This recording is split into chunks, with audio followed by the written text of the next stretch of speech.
What's success for you in this campaign? What's success? Well, to win is one is the goal. That's not going to happen. Don Luskin, who's your pro-stock market candidate?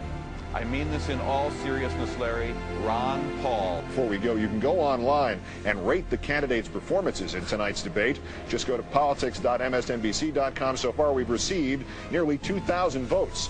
The highest rated candidate at the moment, Ron Paul, with 39%. Texting your votes. Who do you think was the winner of tonight's debate? Just text your vote to 36988. By the way, here's a look at the early results of our text message poll. In first place, Ron Paul, surprisingly, 30%. But I got to tell you, I have never seen so many viewer emails urging us to get a candidate on our air as I have with this particular gentleman.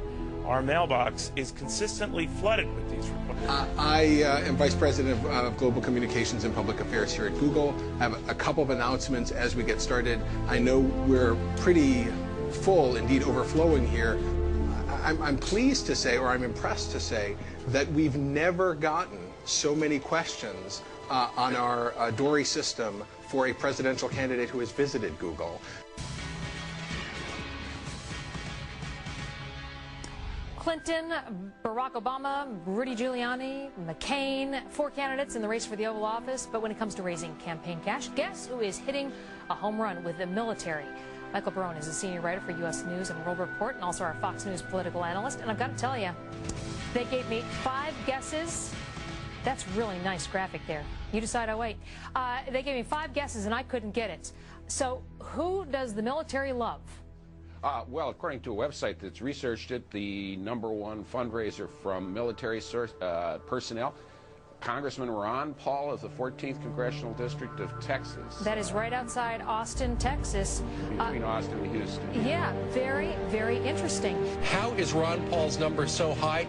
We've had so many emailers say that clearly some online communities are messing with the outcome. We have lived as if in a trance. We have lived as people in fear. And now, our rights and our freedoms in peril, we slowly awaken to learn that we have been afraid of the wrong thing. Therefore, tonight have we truly become the inheritors of our American legacy.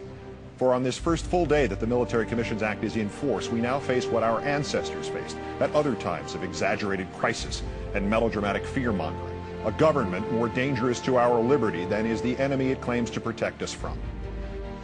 Listen to this. Over the weekend, before leaving town for a month-long vacation, the democratically controlled Congress handed President Bush exactly what he wanted, more than he asked for even.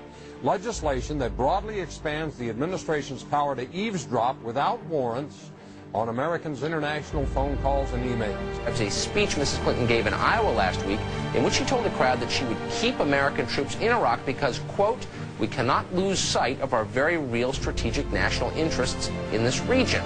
And yet at the same time, her campaign put out a press release boasting that, quote, Hillary Clinton announced her plan to end the war in Iraq and urged President Bush to act immediately. They can't both be true.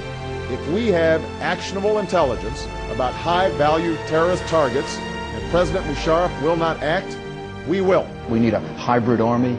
We need to look at nation building as part of what we have to teach our military. In 2 nights, you're going to have the Republican candidates here. They all support the war. They all support the president. They all supported the escalation. Thank you, Mr. Speaker. I rise to urge the Congress to think twice before thrusting this nation into a war without merit. Our politics is now about the answer to one briefly worded question.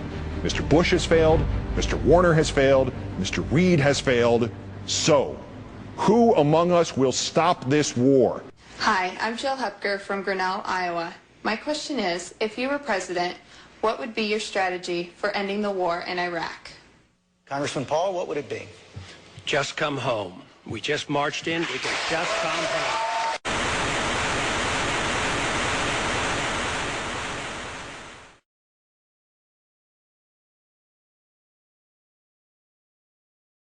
And I don't know why we can't rally around with around this very simple approach of saying, you know, we all take the same oath of office to obey the Constitution. We got ourselves into trouble because we disobey the Constitution. We could get back on track by merely living up to our oath of office.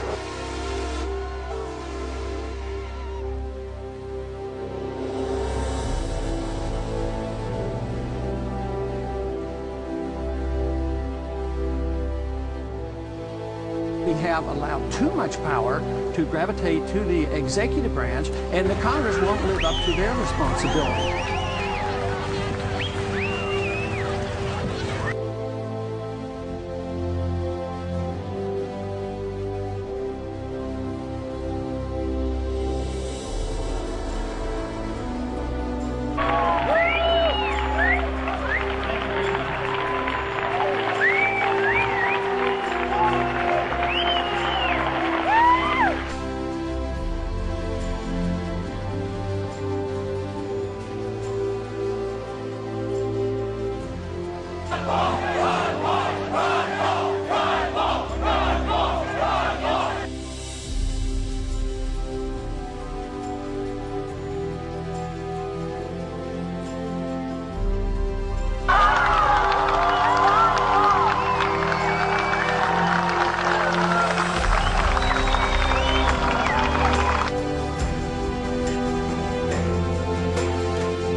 Is to be the policeman of the world, you lose liberty. And if the goal is to promote liberty, you can unify all segments. The freedom message brings us together. It doesn't divide us.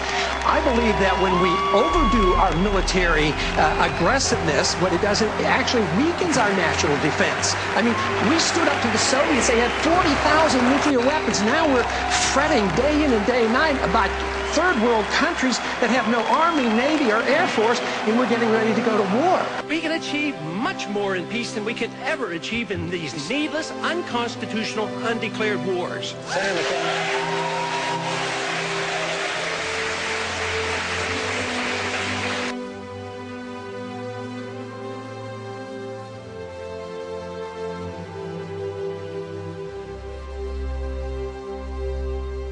I would restore openness to government.